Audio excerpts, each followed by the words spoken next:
In nomine Patris et Filii et Spiritus Sancti. Amen. Shalom. Aleichem. Magandang umaga sa ating lahat, sa mampanig ng buong mundo. Mga nakikinig at nanonood ngayon, atin naman pakinggan ang mabuting balita ng Panginoon ayon kay San Juan. Glory to you, Lord Jesus Christ. Noong panahong iyon, sinabi ni Jesus sa kanyang mga lagad, "Ito ang aking utos. Mag-ibigan kayo gaya ng pag-ibig ko sa inyo. Walang pag-ibig na hihigit pa sa pag-ibig ng isang taong nag-aalay ng kanyang buhay para sa kanyang mga kaibigan. Kayo'y mga kaibigan ko kung tinutupad ninyo ang mga utos ko. Hindi ko na kayo inaaring alipin sapagkat hindi alam ng alipin ang ginagawa ng kanyang Panginoon. Sa halip, inaari ko kayong mga kaibigan sapagkat sinabi ko sa inyo ang lahat ng narinig ko sa aking Ama. Hindi kayo ang pumili sa akin. Ako ang pumili at humirang sa inyo upang kayo'y humayo at mamunga at manatili ang inyong bunga. Sa gayon, ang anumang hingin ninyo sa Ama sa aking pangalan ay ipagkakaloob sa inyo. Ito ang inuutos ko sa inyo, mag-ibigan kayo." Ang mabuting balita ng Panginoon. Praise to you, Lord Jesus Christ. Pagnilaya natin bilang mga Romano Katoliko sa unang pagbasa sa mga gawa.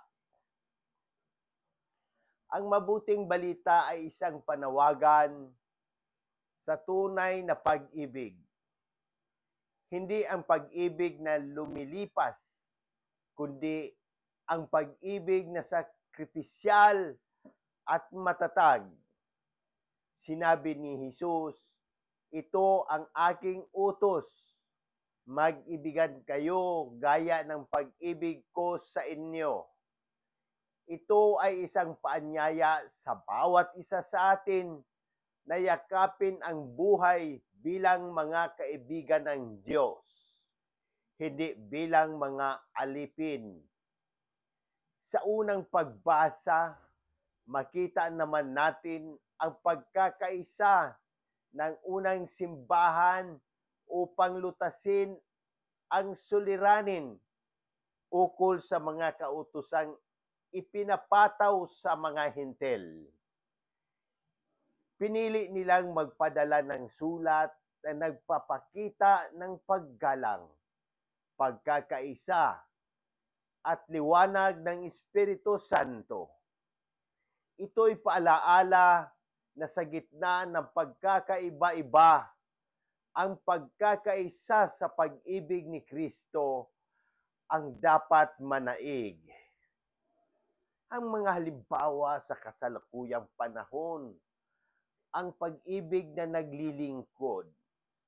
Sa panahon ngayon, may mga doktor, nurse, at caregivers na hindi lang nagtatrabaho, kundi naglilingkod. Isinusugal ang kanilang kalusugan upang alagaan ang mga may sakit, lalo na sa mga panahon ng pandemya o krisis sa kalusugan. Ang pagkakaisa sa simbahan. Tulad ng nangyari sa gawa, may mga pagsubok din ngayon sa simbahan. Iba't ibang pananaw sa liturhiya, moralidad, at pamumuno. Ngunit gaya ng mga apostol, dapat tayong makinig sa Espiritu Santo at sa isa't isa upang manatiling tapat sa mabuting balita. Ang pagpapahayag ng pananampalataya. Maraming kabataan ang muling lumapit sa simbahan sa pamamagitan ng social media, evangelization, Paris Youth Ministries, at mga gawain ng pagkakawang gawa.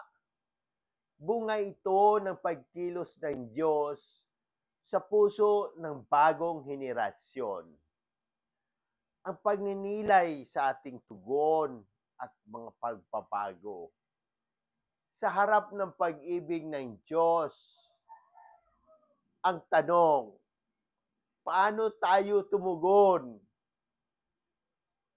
Naging makasarili ba tayo at hindi handang magpatawad? Pinili ba natin ang katahimikan sa halip na ipagtanggol ang katotohanan? Naging malamig ba ang ating panalangin at pakikiisa sa simbahan? Panahon na upang baguhin ito. Simulan ang paglapit sa kumpisal. Muling pagdalo sa banal na misa at simpleng mga gawain ng pagmamalasakit sa kapwa. Walang maliit na kabutihan sa mata ng Diyos. Manalangin tayo para sa kagalingan ng lahat. Panginoong Hesus, Ikaw ang aming manggagamot at lakas. Iniangat namin sa iyo ang aming mahal na Obispo si Bantolo, sina Padre Vicente Gomez, Padre Boy Bautista, Padre Cesar Laurio, at Padre Nathaniel Cañares. Naway tanggapin nila ang ginhawa mula sa iyong pag-ibig at makabalik sa kanilang paglilingkod na may bagong lakas. Ipagkaloob mo rin ang kagalingan sa lahat ng may sakit sa buong mundo. Mga nanonood at nakikinig ngayon at mga nasa ospital at tahanan. Manalangin din tayo para sa mga pumanaw na. O aming mahal na ina, Birheng Maria, isama mo sa iyong panalangin ang mga kaluluwa ng aming mga pumanaw na mahal sa buhay, kasama na si Pope Francis. Lalo na ang aming inalay sa panalangin ito. Ihatid mo sila sa kapiling ng iyong anak sa liwanag na walang hanggan. Amen. Espiritu Santo, baguhin mo ang aming mga puso. Turuan mo kaming magmahal tulad ni Kristo, handang magsakripisyo, makinig at maglingkod. Palakasin mo ang aming simbahan upang kami maging liwanag sa isang mundong nangangailangan ng pag-ibig at pag-asa. Sa ngalan ni Jesus. Amen. Sa muli hinikayat ko ang lahat, Katoliko man o hindi, na magtanong at pagnilaya ng misay ng Ebanghilyong ito. Kung may katanungan kayo tungkol sa pananampalataya, ang ating simbahan o anumang espiritu ng ating buhay, bukas ang aking puso na sagutin ang mga ito. Sama-sama natin pagnilayan at pahalagahan ng habag at pag-ibig ng Diyos na ipinapahayag ni Jesus sa Ebanghilyong ito.